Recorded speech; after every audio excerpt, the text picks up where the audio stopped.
ഇപ്പൊ ഇവിടെയുള്ള എല്ലാരും എന്റെ ഈ അക്കൗണ്ടിനെ പോയി ഫോളോ ചെയ്യുക. Thank you so much. Hello മുത്തുമണീസേ, ഒരു അടിപൊളി കഥ പറഞ്ഞു കേട്ടോ. ഈ കിടപ്പ് കണ്ടപ്പോഴും ഓർത്തെ ഞാൻ താമസിക്കുന്ന വീടിന്റെ ഓണർ രഘുവേട്ടന്റെ ഭാര്യ മായേച്ചിനെ പറ്റിയിട്ട്. അന്ന് ഞാൻ ആദ്യമായിട്ട് ജോലിയൊക്കെ കിട്ടിയ നഗരത്തിൽ താമസം തുടങ്ങിയ സമയം ഒരു ബ്രോക്കർ വഴിയാണ് രഘുവേട്ടന്റെ വീട് വാടകയ്ക്ക് കിട്ടിയത്. രഘുവേട്ടന് വിദേശത്തായിരുന്നു ജോലി. വീട്ടിൽ മായേച്ചിയും 2 കുട്ടികൾക്കും രഘുവേട്ടന്റെ അച്ഛനും അമ്മയുമായിരുന്നു കാവല്. മായേച്ചി ഒരു സ്വകാര്യ സ്ഥാപനത്തിലെ ജോലിക്ക് പോകുന്നുണ്ടായിരുന്നു. വീട്ടിലും പുറത്തും മായേച്ചിയെ ഞാൻ സാരി ഉടുത്ത് മാത്രമേ കണ്ടിട്ടുള്ളൂ. അവരുടെ കിടപ്പുമുറിയുടെ സൈഡിൽ കൂടിയായിരുന്നു ഞാൻ താമസിക്കുന്ന ആ ഒരു മുകളിലത്തെ മുറിയിലേക്ക് കയറി പോകുന്നത്. അവിടെ ഒരു ജനലുള്ളത് കൊണ്ട് കർട്ടൻ മാറ്റിയിടുകയാണെങ്കിൽ ബെഡ്റൂമൊക്കെ ആയിട്ട് നന്നായിട്ട് കാണായിരുന്നു കേട്ടോ. പുറമെ ഒരു മാന്യനായതുകൊണ്ട് ഞാൻ ആ ബെഡ്റൂമിലേക്ക് നോക്കാറ് പോലുമില്ലായിരുന്നു. അന്നൊരു ഞായറാഴ്ചയായിരുന്നു. ഉച്ച കഴിഞ്ഞിട്ട് ഒരു ചായ കുടിക്കാൻ ഞാൻ പുറത്തേക്ക് ഇറങ്ങി. മായേച്ചിയുടെ ബെഡ്റൂമിലെ ഫാനിന്റെ കാറ്റടിച്ചിട്ട് ജനലിലെ ആ ഒരു കർട്ടൻ മെല്ലെ മാറിയപ്പോൾ യാദൃശ്ചികമായിട്ട് ഞാൻ ആ കാഴ്ച കണ്ടു. ഈ ഫോട്ടോയിലേക്ക് കാണില്ലേ, ബാബിലോണ കിടക്കുന്ന പോലെ, അതുപോലെ മായേച്ചി കിടന്നിട്ട് ഇങ്ങനെ സുഖമായിട്ട് ഉറങ്ങാണ് കേട്ടോ. ഉറക്കത്തിൽ അറിയാണ്ട് മായേച്ചിയുടെ ആ ഒരു മാറിൽ നിന്നും സാരി നന്നായിട്ട് മാറി കിടക്കുന്നുണ്ട്. ആ ഒരു മുഴുത്ത് തൊടുത്ത മാമ്പഴങ്ങൾ ബ്ലൗസിന്റെ പുറത്തേക്ക് നന്നായിട്ട് ചാടിക്കിടക്കാണ് കേട്ടോ. എനിക്കാണെങ്കിലും അത് കണ്ടിട്ട് കൊതിയായി. പക്ഷെ മായേച്ചി എന്നെ അനിയനെ പോലെയായിരുന്നു കണ്ടിരുന്നത്. എടാ കൊച്ചേ എന്നായിരുന്നു എപ്പോഴും എന്നെ വിളിച്ചിരുന്നത്.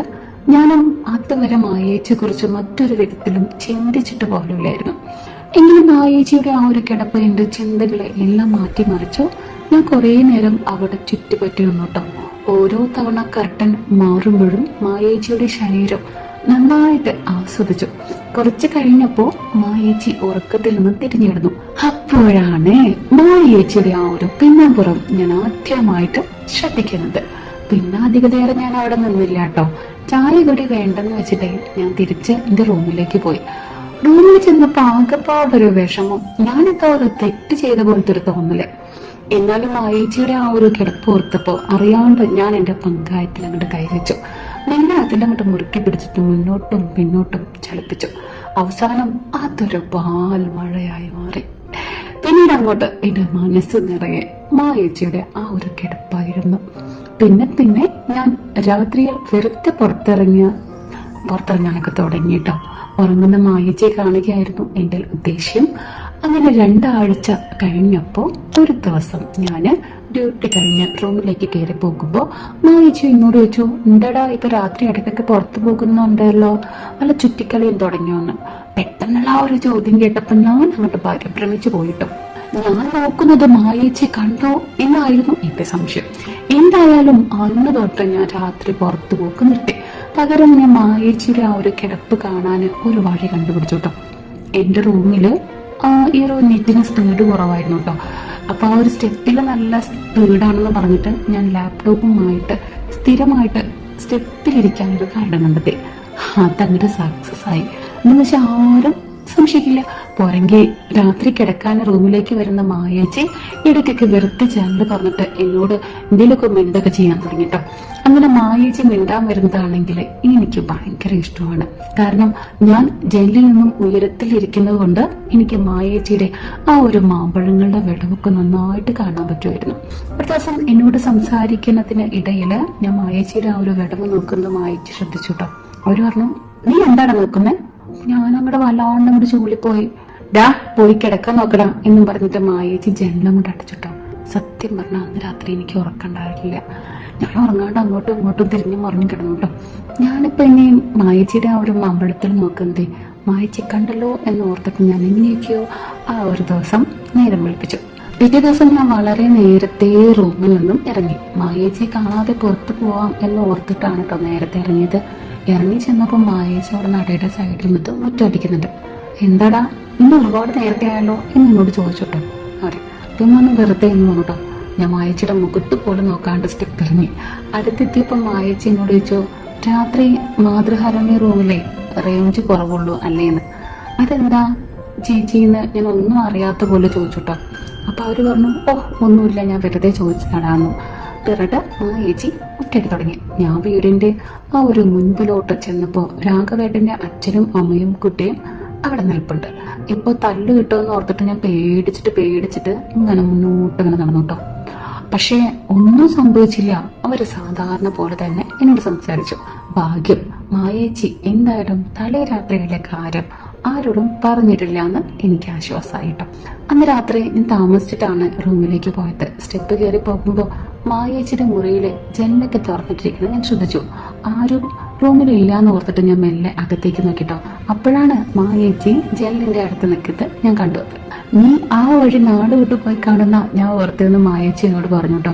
നീ രാത്രി മുഴുവൻ ഇവിടെ കാവലുള്ളപ്പോ റൂമില് പൂച്ച കയറുന്നത് ഓർത്തിട്ട് ഞാൻ ഈ ചൂടത്ത് ജനൽ അടച്ചിട്ട് കിടക്കണ്ടല്ലോ, അതാ തുറന്നിട്ടേ എന്ന് പറഞ്ഞിട്ടോ.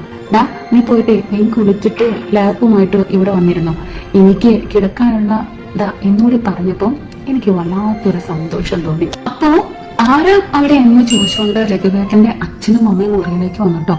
ഓ അത് നമ്മുടെ അഭീഷാണെന്ന് മായേച്ചി അവരോട് പറയുകയും ചെയ്തു. ആ എടാ അഭീഷേ, നീ ആ സ്റ്റെപ്പിലിരിക്കുന്നത് കൊണ്ടിട്ട് ഇങ്ങനെ ധൈര്യമായിട്ട് ജനല് തുറന്നിടാന്ന മായ ഇപ്പൊ പറഞ്ഞേ ഉള്ളൂ എന്ന് രഘുവേട്ടന്റെ അച്ഛൻ പറഞ്ഞു. ആഹാ സമാധാനായി, അതോടെ എനിക്ക് ഫുള്ള് ലൈസൻസ് കിട്ടി. സന്തോഷം കൊണ്ട് എന്റെ മനസ്സങ്ങോട്ട് തുള്ളിച്ചാടി. ഞൊടിയിടയില് കുളിയും കഴിഞ്ഞ ലാപ്പുമായിട്ട് ഞാൻ നടയിൽ അങ്ങനെ ഒരു പൊറപ്പിച്ചു. കുറച്ച് കഴിഞ്ഞാണ് കേട്ടോ മായേച്ചി റൂമിലേക്ക് വന്നത്. അവര് ചോദിച്ചോട്ടാ നിനക്ക് ഉറക്കൊന്നുമില്ലേ? എന്തായാലും നീ അവിടെ ഇരുന്നു, ഞാൻ കിടക്കുവാന്ന് പറഞ്ഞിട്ട് മായേച്ചി ലേറ്റും അണച്ചിട്ട് അവിടെ കിടന്നു. കൂട്ടത്തില് റൂമില് ലേറ്റ് ഇടണമെന്നൊരു ചോദ്യവും. വേണ്ട ചേച്ചി എന്ന് ഞാൻ വളരെ നിഷ്കളങ്കമായിട്ട് പറഞ്ഞു കേട്ടോ. നിലാവിന്റെ വെളിച്ചത്തില് മായേച്ചിയുടെ ആ ഒരു കിടപ്പ് എനിക്ക് നന്നായിട്ട് കാണാമായിരുന്നു. എന്നെ കാണിക്കാണെന്ന് പറഞ്ഞ മായേച്ചി അറിയാത്ത പോലെ ആ മാറിലെ സാരിയൊക്കെ ചെറുതായിട്ട് മാറ്റിയിട്ടാണ് കിടക്കുന്നത്. കുറച്ച് കഴിഞ്ഞപ്പോ ഞാൻ ലാപ്പ് അടച്ചു വെച്ചിട്ട് മായേച്ചി തന്നെ നോക്കിയിരിപ്പായി. ഓഹ് എന്തൊരു ഭംഗിയാന്നറിയോ മായേച്ചി കാണാൻ. നല്ല കൊഴുത്തുരുണ്ട ഒരു മുഴുത്ത മാമ്പഴങ്ങളും തുടുത്ത കവിളും ചെറിയ ചുണ്ടും പോരാത്തതിന് നല്ല വെളുത്ത നിറവും. നിലാവിലെ കിടക്കുന്ന മായേച്ചി കാണാൻ ഒരു വല്ലാത്ത മാത്തക സൗന്ദര്യ. അങ്ങനെ നോക്കിയിരിക്കും ഇടയ്ക്കിടെ എന്റെ പങ്കായത്തിൽ ഞാൻ ഇങ്ങനെ തടവും. അപ്പോഴാ ഞാനത് ശ്രദ്ധിച്ചത്, ജനലിന്റെ സൈഡിലോട്ട് തിരിഞ്ഞു കിടന്ന മായേച്ചി ഉറങ്ങിയിട്ടില്ലാണ്. ഇടയ്ക്കിടെ ഞാൻ കാണാണ്ട് ഞാൻ ചെയ്യുന്നത് മായേച്ചി നോക്കുന്നുണ്ട്. അപ്പൊ ഞാൻ വിളിച്ചു ചോദിച്ചു, മായേച്ചി ഉറങ്ങിയിട്ടില്ലേന്ന്. ഒരു ധൈര്യത്തിന് ഞാൻ ചോദിച്ചാട്ടോ, നീ എന്തെങ്കിലും വേണം എന്നൊരു മറു ചോദ്യമാണ് ഉത്തരമായിട്ട് കിട്ടിയത്. അപ്പൊ ഞാൻ പറഞ്ഞു, ഓ വർക്ക് തീർന്നില്ല ചേച്ചി, കണനെ ഒരു റെസ്റ്റ് കൊടുത്തതാ, അതാ ലാപ്ടോപ്പ് അടച്ചു വെച്ചതെന്ന് ഞാനും പറഞ്ഞു. വർക്കൊക്കെ ഞാൻ കാണുന്നുണ്ട് എന്നൊരു മൂലവച്ച മറുപടി മായേച്ചിയും പറഞ്ഞു. അപ്പൊ അതൊക്കെ ലാപ്ടോപ്പിന്റെ നടയിൽ വെച്ചിട്ട് ആ ഒരു സ്റ്റെപ്പ് നിറങ്ങിയിട്ട് ജനലിന്റെ അടുത്തേക്ക് വന്നു.